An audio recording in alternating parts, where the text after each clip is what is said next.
Hello, my name is Taylor. I'm a financial coach and I help my clients create cash flow systems so that they can budget with fluctuating income or pay off debt, save money, and spend what is in alignment with their values. So I want to go over how to get started with Monarch Money, because Monarch Money is the app that I'm using with majority of my clients. It is my favorite budgeting app. It is the one that I find the most success in and I see my clients having the most success in. It is just a phenomenal app. And so I want to walk through what I recommend you do to get started with Monarch Money. Now, a couple notes here is I do have a whole series that I've done in the past. It is fairly up to date. It is just the old branding. So a little bit more of a comprehensive overview is in past videos. So go ahead and check those out on the YouTube channel. But I also just want to point out that I have a very in-depth, step-by-step, fully comprehensive course on getting started with Monarch Money. And if you are interested in this, the link is in the description.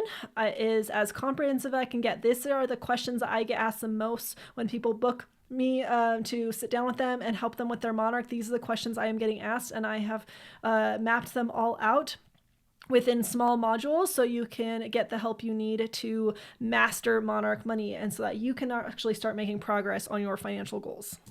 So first off, you're going to create your account, of course, and make sure you use someone's referral code. You get 50% off. They also have deals just on their website. When you log in, they might just have a promo code that you can use, and that's super easy. I do have a referral link. I don't get anything when you use that referral link, but you do get 50% off. So just as a heads up there. Now, when you create your account, you're going to first add your accounts, like connect your bank account so that everything is automatically pulled in. We want this to be as automatic as possible for you. You can do manual entry. If that is your cup of tea, then awesome. I have respect for you, but that is not most people's method or reason for why they want a budgeting app. Budgeting apps are usually there for automating as much as possible. So that's what we want to do, is automate this. We want your banks to automatically pull in that transaction data. We want it to automatically categorize, and so that you are not in here constantly trying to upkeep a budgeting app and adding just hours of work for yourself. So go ahead and add your accounts. That's clicking on add account. It's going to prompt you to do this. You're going to use any of these connections to connect your bank accounts. There are limitations. There are some banks that just don't work very well with third-party connectors. So Monarch uses Plaid, MX, and Finicity. Those are the third-party connector services that kind of bring in this data. And if your bank doesn't play nice with those connection data, then you're not going to have it play nice with Monarch. So it might be a bank issue. It might be a Monarch issue. You can reach out to Monarch if your banks aren't connecting. The only way to really tell is, one, look on Monarch's website. They do have a list of common connections that they do. But the other option is to really use that free trial that you have. There's 7 days, connect your accounts, make sure it works. Know that investment accounts do tend to have a little bit of issues, like your big ones, Fidelity, Schwab, Vanguard, usually no problem. But other institutions, it's hit and miss, really. I mean, some of them work amazing. Some of them, you're going to have to reconnect on a regular basis in order to get an updated connection. Here's the thing, for most of why you're using a budgeting app is for spending data, and for banks, credit cards, you're probably going to be fine. There's very few institutions that it's not going to work with. It's going to be, kind of think really, really small credit unions or really obscure banks are just not going to have connections. But if primary connection doesn't work, absolutely make sure you try all three providers. So Plaid, MX, and Finicity.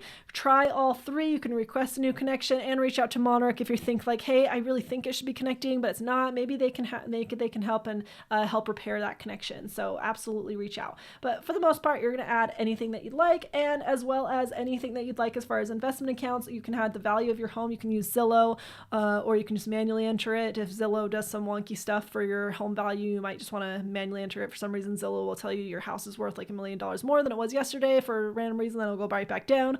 And if that bothers you, then you might not want to use Zillow. That doesn't usually happen, but it definitely can.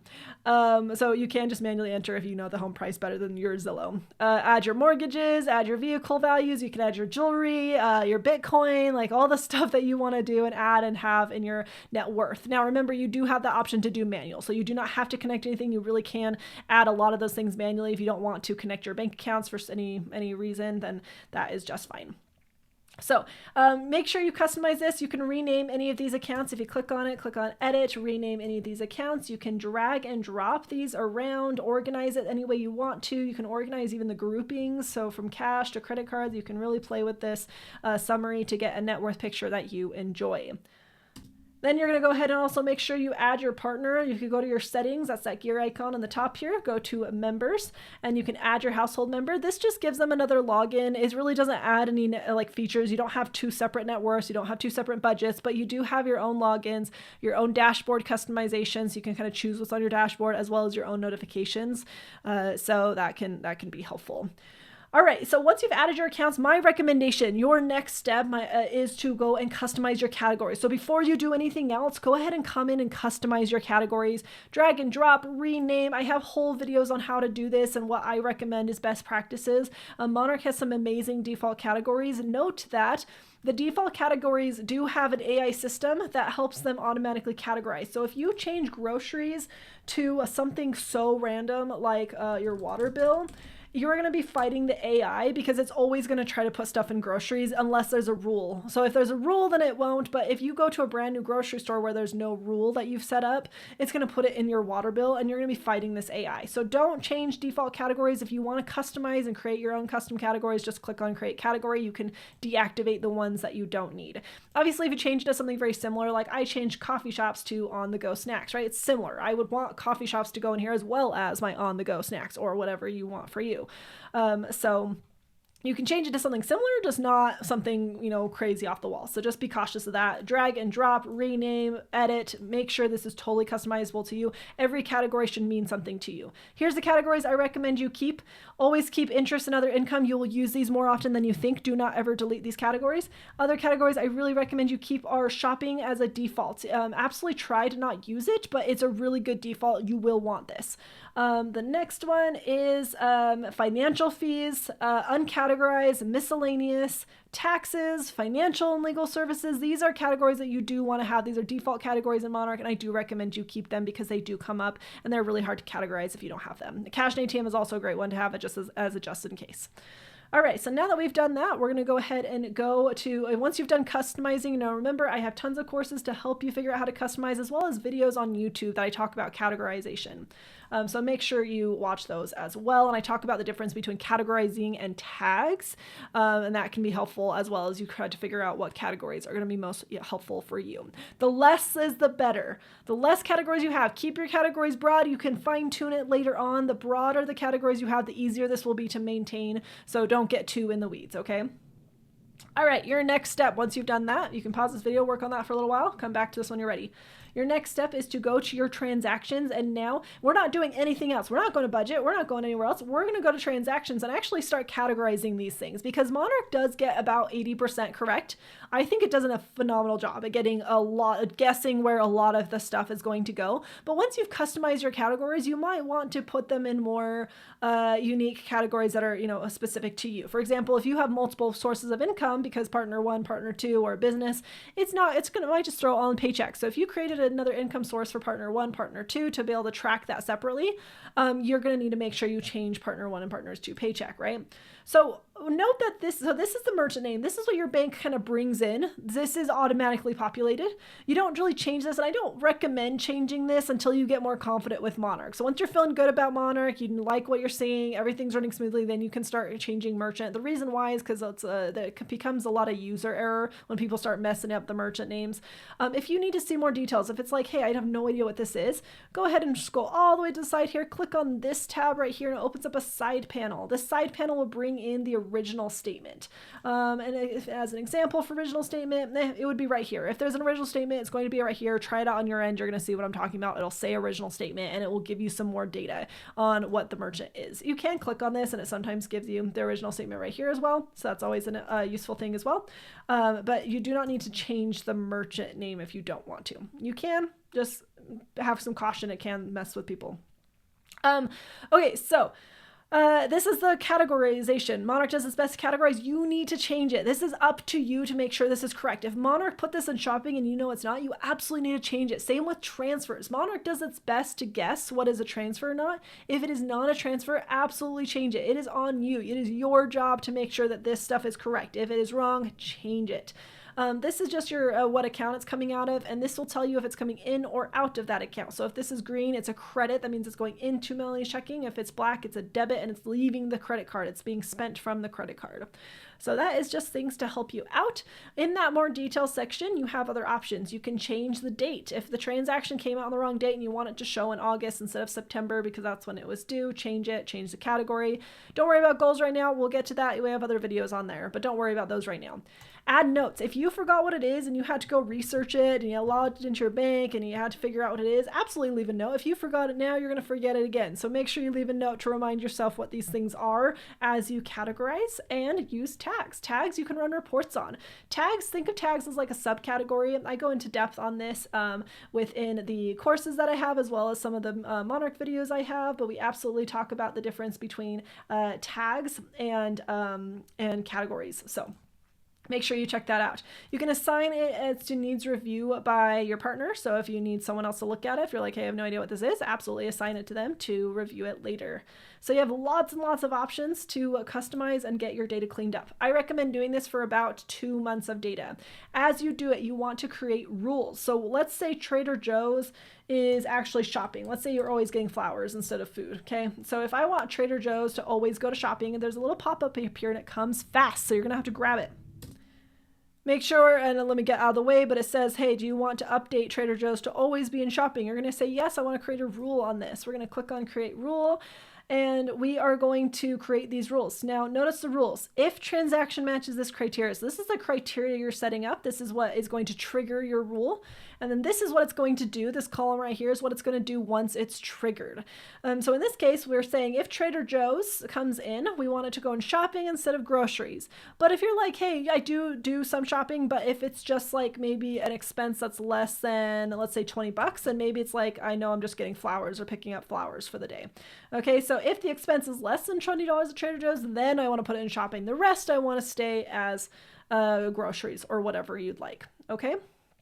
Once you do this, there's going to be a little checkbox that says apply 6 changes to existing transactions. I want you to click on this, and before you press save, I want you to go and preview this change. This is how you make sure your rule is correct. You do not want to set rules that are going to throw off a whole bunch of data all at once. So make sure your rule is correct. If you're seeing this and you're like, hey, this is the correct rule, awesome. If not, then you want to go back to that settings and change your rule. Maybe add some criteria. Maybe you need to specify what account it comes into or what dollar amount would be specific for that rule. Maybe you need to change it instead of merchant name to original statement, and maybe it just contains a certain wording, so that way it picks up on more things. If your bank brings in a merchant all wonky every time, you might need to mess with the rule and get creative with how those rules are going to be picked up. But this is the best way to make a lot of changes to a lot of data very quickly. You can see that I can change a lot of categories all at once, and so it's going to clean up tons of data all at once very quickly. So that's why we want to go through about 2 to 3 months of expenses. Just go line by line. Don't get overwhelmed. You're on a date with your money, especially if you have not looked at this in a very long time. If you're not familiar with where you spend money, you are getting reacquainted. You are on a date, you're having fun, so get a drink, get some music playing, just sit down and get to know your money, where it's going, how you're spending it. You're going to have confusion, some questions. You're gonna be like, what the heck is this? Write it down. Don't get overwhelmed. Just write it down. Make a note of, make sure you want to review this. You can mark it as uncategorized. You can mark it as needs review to go over later. Just keep going, and you can come back to all these things later. If you keep getting sidetracked, it's really easy to get overwhelmed and frustrated. So just keep going, but make sure you mark the things that you want to come back to. Now, the other thing you want to make sure you do, if you have lots of Amazon, Target, and other retails, and I'm saying other because the retail extension is getting updated with new places, and we're hoping for Costco soon. But Amazon and Target are functioning for the retail extension. That means that the retail extension is amazing.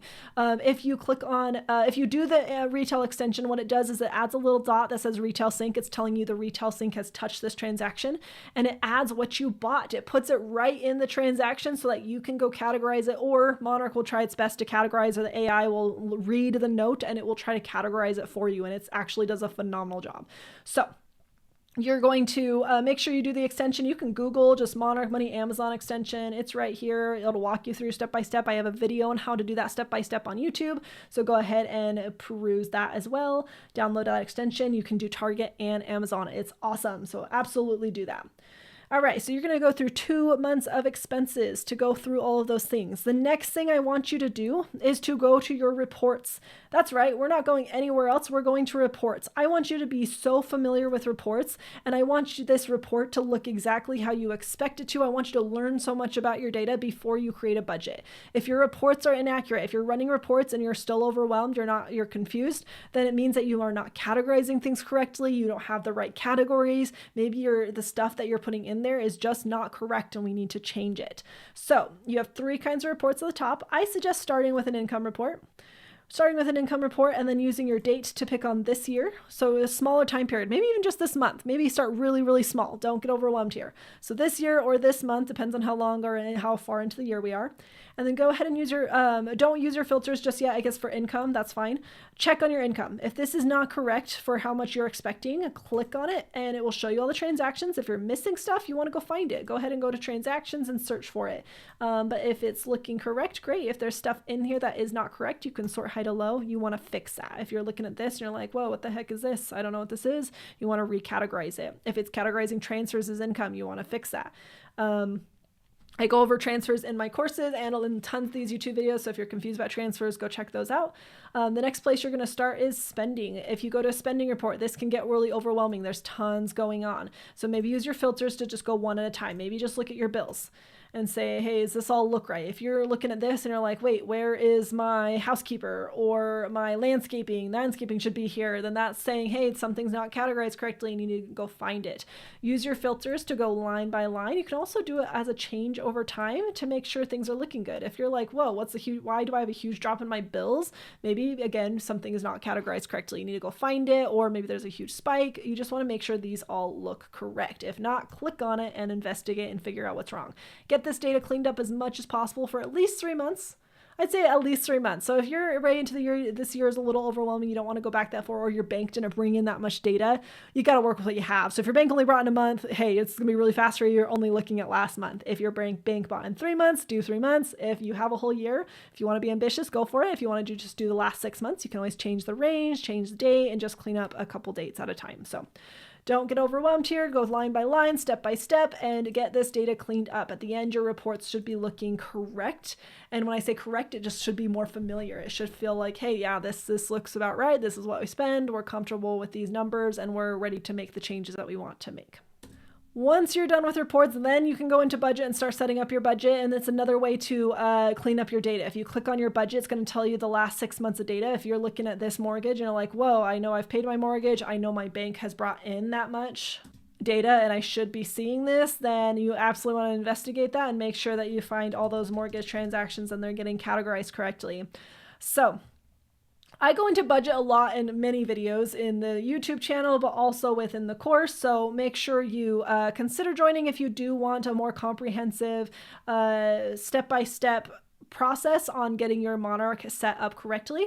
You can also just check out the YouTube channel, tons and tons of videos for you there as well. So let me know if you have any questions. I hope that's helpful in the steps that I recommend you take to get started with Monarch Money. There's so much going on in this app, but so while there's tons of features and it can get overwhelming, once you take the time to really get it all honed in, everything's set up as far as rules go, it's automated, the reports look clean, it does get easier. It will make your life so much easier to maintain this. Just the setup can be tricky. Getting to know the app, the setup, the technology side of it, there's the learning curve, but you can get through that process and it will make your life so much easier to have full clarity of everything that's going in and out of your cash flow.